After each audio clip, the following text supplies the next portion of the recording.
The Supreme Court has held 8 parties guilty of contempt of court, including the BJP and Congress, among others, saying that the parties violated the Supreme Court directives on candidates and did not publicize cases against candidates. So let me straight go across to Meenakshi for more details here.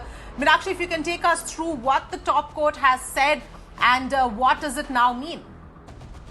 Well, this is a very significant judgment which will perhaps go a long way towards decriminalizing politics. We had broken the story earlier today. The details of 71-page judgment have been made available just a short while back, which we are bringing to our viewers.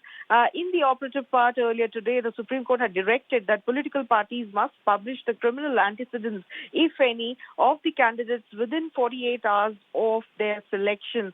This was a bench comprising Honorable Justices Rohinton Nariman and Justice B.R. Gavai, who had gone ahead and modified the directions of its earlier February 13, 2020 ruling in this regard. So upon perusal of the details of the judgment, like you rightly mentioned, the big news for our viewers at this time is how the Supreme Court has gone ahead and it has gone ahead and held 8 political parties guilty of contempt. These parties are the JDU, the RJD, the LJP, Congress, BJP, CPIM, NCP, CPI. These parties have been found to have violated the Supreme Court direction to publicize criminal antecedents in widely circulated newspapers. That is what the present 71-page judgment of the Supreme Court goes on to state. CPIM, NCP have been fined 5 lakh rupees, and others have been respectively fined rupees 1 lakh.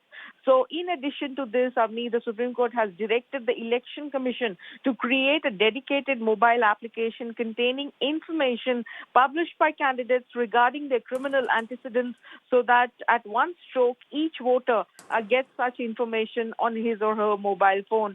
Furthermore, Supreme Court goes on to add as to how political parties are to publish information regarding the criminal antecedents of candidates on the home page of their website. The Election Commission will do an awareness campaign to make every voter aware of the availability of information regarding criminal antecedents of contesting candidates.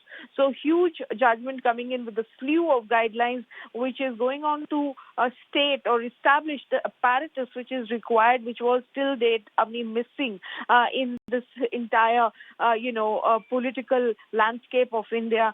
So a reformist judgment coming in from the Supreme Court, and not just that, 8 political parties, active political parties of the Indian political landscape today have been fined amounts by the Supreme Court for not adhering to the earlier directions vis-a-vis making the antecedents of their candidates transparent, and therefore contempt of court charges have been today upheld against them by the Supreme Court. And not just that, the fine amounts have been slapped against them by the top court as well.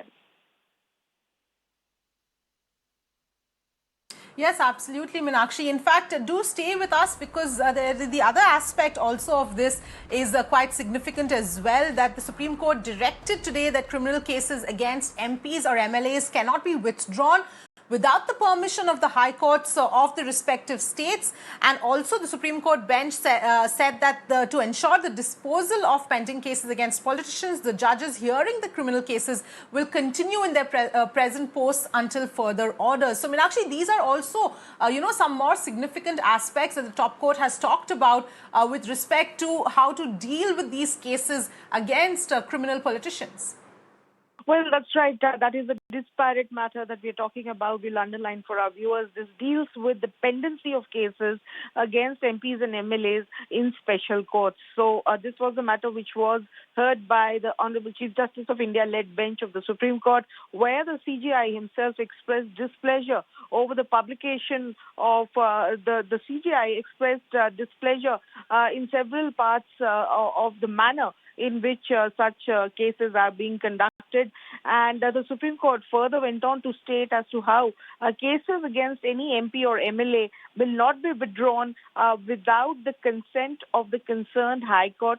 The Registrar General of all High Courts should inform their Chief Justice about the pendency or any pending settlements against the MPs and MLAs. And furthermore, like you rightly mentioned, Ravni, the Supreme Court has ordered that all judges heading special MP MLA courts will continue in service until further orders of the top court.